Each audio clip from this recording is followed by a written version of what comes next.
जश्न मना रहा है ईरान, इजराइल में मातम।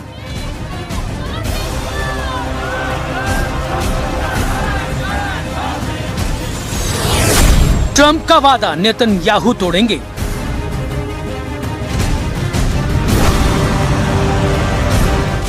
लेबनान की धरती एक बार फिर युद्ध के मुहाने पर है।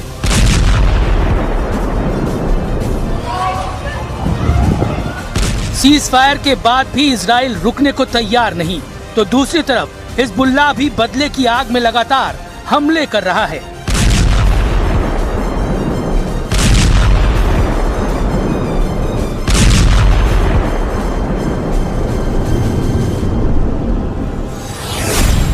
सवाल है, क्या ट्रंप के चक्कर में लेबनान हार रहा है इजराइल?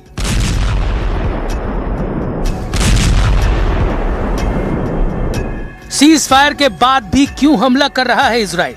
इस जंग में क्या है हिजबुल्लाह की भूमिका? क्या लेबनान पर अटक गई है ईरान की शर्त? इजराइल के प्रधानमंत्री नेतन्याहू ने साफ कहा है कि यूएस ईरान के बीच 2 हफ्ते का सीज फायर लेबनान पर लागू नहीं होता।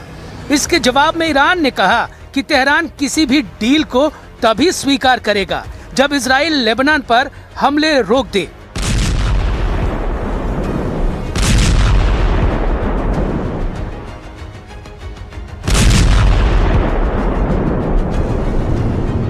पाकिस्तान की मध्यस्थता में अमेरिका और ईरान के बीच 2 हफ्ते का सीज फायर हुआ। डील के तहत सीज फायर को सभी फ्रंट पर लागू करने का फैसला लिया गया, जिसमें लेबनान भी शामिल है।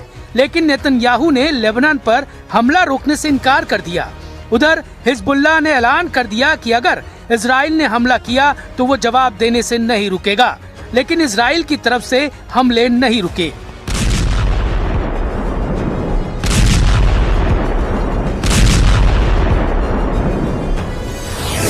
दक्षिणी लेबनान में इजराइल ने टायर और आसपास के इलाकों को टारगेट किया। सिडोन शहर को निशाना बनाया, जबकि बिन जब्बील के आसपास स्ट्राइक की। इससे पहले दक्षिण लेबनान में हिजबुल्लाह तक पहुंचने वाली मदद को रोकने के लिए इजराइल ने नितानी नदी पर बने ब्रिज को उड़ा दिया था। हिजबुल्लाह ने चेतावनी दी कि वो मध्यस्थ देशों को समझौता लागू कराने का मौका दे रहा है, लेकिन इजराइल ने हमले जारी रखे तो वो अगला कदम उठाएगा। इन चेतावनियों के बाद भी इजराइल के हमले नहीं रुके। लेबनान की मीडिया में दावा किया गया कि इजराइल ने बेरूत के इलाकों पर जबरदस्त एयर स्ट्राइक की है। बेरूत के दक्षिणी उपनगर दहिये को टारगेट किया गया। दावा किया गया कि operation roar of the lion के तहत लेबनान में आईडीएफ ने सबसे बड़े हमले को अंजाम दिया।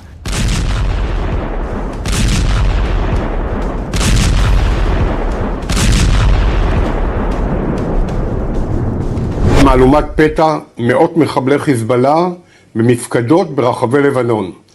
זוהי המכה המרוכזת הגדולה ביותר שסופג החיזבאללה מאז מבצע הביפרים. 10 मिनट में 100 कमांड सेंटर और हिजबुल्लाह के सैन्य ठिकानों को टारगेट किया गया। इसमें हिजबुल्लाह के इंटेलिजेंस हेडक्वार्टर और हमले की योजना बनाने वाले मुख्य ठिकाने भी शामिल हैं। दावा है कि हमले में हिजबुल्लाह की सबसे खतरनाक रदवान फोर्स और एयर यूनिट को टारगेट किया गया।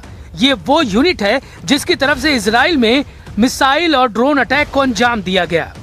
आईडीएफ के मुताबिक उनका एक्शन कई हफ्तों की प्लानिंग और सटीक इंटेलिजेंस पर आधारित था। यहाँ टेल अवीव है, यहाँ पे कोई सायरन नहीं हो रही है। नॉर्थ में जो है हो सकती है, लेकिन अभी कोई सायरन वहाँ पे नहीं बजी है, क्योंकि हिजबुल्लाह जब अटैक करता है तो अक्सर नॉर्थ इसराइल पे करता है, क्योंकि वहां पर जो भी है, खासतौर से किरियात शमोना का जो एरिया है वो बहुत ज्यादा प्रभावित हुआ है। वहां पे लोग जो है डिस्प्लेस हुए हैं, वहां पे लोग घरों में नहीं है। 10,000 से ज्यादा लोग जो है नॉर्थ से शिफ्ट हो चुके हैं। और दूसरी तरफ से लेबनान में भी काफी तबाही हुई है। 1.3 मिलियन पीपल यानी 13 लाख लोग जो हैं वो अभी तक बताया जा रहा है कि वो डिस्प्लेस हुए हैं। तो वहां पे जिस तरीके का ऑपरेशन चलाया जा रहा है, खासतौर से इस्राएली फोर्सेस की तरफ से। ऐसा लगता है कि शायद वो बहुत जल्द बंद नहीं होगा। हिजबुल्लाह इजराइल की सबसे बड़ी टेंशन है। यही ग्रुप है जो इजराइल के गाजा पर हुए हमले के बाद सबसे पहले एक्टिव हुआ था। अब वो इस ग्रुप को खत्म करना चाहता है, हिजबुल्लाह की ताकत को पूरी तरह खत्म करना चाहता है। लेकिन सवाल है कि हिजबुल्लाह को इजराइल से लड़ने की ताकत कहां से मिलती है। हिजबुल्लाह लेबनान का एक ताकतवर शिया मुस्लिम राजनीतिक और लड़ाका ग्रुप है। इसे ईरान का फुल सपोर्ट है।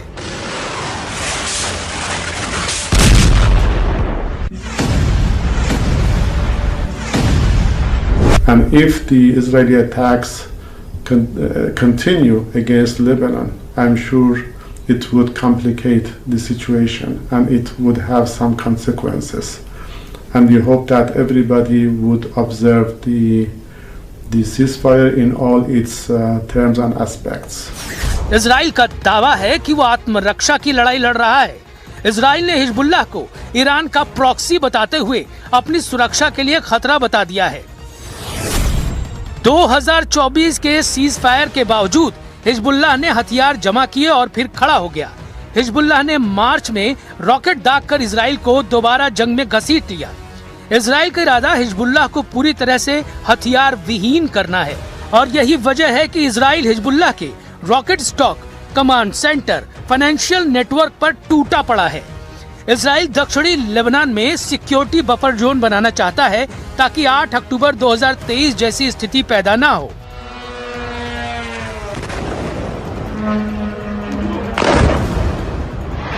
Oh my God! इजराइल का दावा है कि हिजबुल्लाह लेबनान की सेना और सरकार के बाहर है, जो उसके काबू में नहीं है। इसलिए हिजबुल्लाह को काबू में करने के लिए इजराइल को आगे आना पड़ेगा।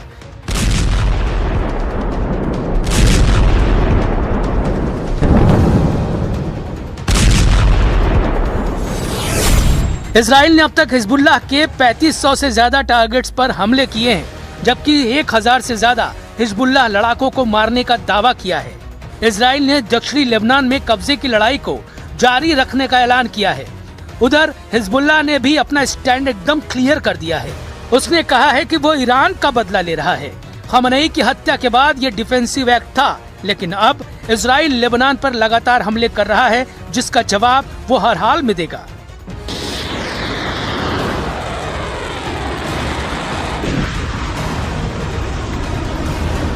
उधर सीज फायर के ऐलान के तुरंत बाद बहरीन के मनामा धमाके की आवाज सुनी गई। ईरानी ड्रोन अटैक की वजह से मनामा के पास सित्रा आइलैंड में आग लगी और धुआं उठने लगा। बहरीन ने इसे ईरान का युद्ध अपराध बताया और दावा किया कि सीज फायर के बाद भी उनकी जमीन पर हमला हुआ। दावा है कि सीज फायर के बाद भी गल्फ में 2 जगह ईरान ने टारगेट किया। बहरीन में मनामा और सऊदी अरब में जुबैल पेट्रोकेमिकल कॉम्प्लेक्स पर ड्रोन अटैक हुए। गल्फ में हमलों के बाद सवाल और बड़े हो गए हैं। क्या ईरान सीज फायर का पालन कर रहा है या बैकडोर से जंग जारी है? बहरीन और सऊदी अरब ने साफ आरोप लगाया है कि सीज फायर के बावजूद उसकी जमीन पर हमला हुआ। यानी एक तरफ बातचीत, दूसरी तरफ ड्रोन और मिसाइल। अब आते हैं सबसे अहम सवाल पर। क्या ये पूरी कहानी ट्रंप के प्लान से जुड़ी है? ट्रंप ने दावा किया था कि 2 हफ्ते में हालात कंट्रोल में होंगे, लेकिन जमीन पर जंग फैलती गई। इजराइल सीज फायर नहीं मान रहा, ईरान शर्तें जोड़ रहा है और हिजबुल्लाह हमले आगे बढ़ा रहा है। तो सवाल है कि क्या ट्रंप का प्लान फेल हो गया? और यहीं पर एंट्री होती है बेंयामिन नेतन्याहू की। नेतन्याहू साफ कर चुके हैं कि लेबनान पर सीज फायर लागू नहीं होता। मतलब इजराइल इस जंग को अपनी शर्तों पर लड़ रहा है। उसका फोकस क्लियर है, हिजबुल्लाह खत्म करो, बॉर्डर सिक्योर करो और ईरान के नेटवर्क को तोड़ो। लेकिन असली खेल इससे भी बड़ा है। ये सिर्फ इजराइल वर्सेस हिजबुल्लाह नहीं है, ये इजराइल वर्सेस ईरान है, ये अमेरिका वर्सेस ईरान है और ये मिडिल ईस्ट की पावर स्ट्रगल है, जहां हर देश अपने अपने मोहरे चला रहा है। इससे बड़ा खतरा अब ये है कि अगर हिजबुल्लाह फुल स्केल वॉर में उतरता है या ईरान सीधे मैदान में आता है, तो ये लड़ाई पूरे मिडिल ईस्ट को जला सकती है। और इस जंग की सबसे बड़ी कीमत लेबनान के आम लोग चुका रहे हैं। शहर खाली हो रहे हैं, घर मलबे में बदल रहे हैं, वहीं इजराइल में भी सायरन, बंकर और डर का माहौल है। अब सबसे बड़ा सवाल है कि क्या इजराइल जानबूझकर जंग बढ़ा रहा है? क्या हिजबुल्लाह सिर्फ ईरान का हथियार है? और क्या सीज फायर सिर्फ दिखावा है? सीज फायर के बाद भी अगर मिसाइलें चल रही हैं तो ये साफ है कि जंग रुकी नहीं है, बस उसका नाम बदल गया है। और अब सवाल ये है कि क्या ये लड़ाई यहीं रुकेगी या मिडिल ईस्ट एक और बड़ी जंग की तरफ बढ़ रहा है?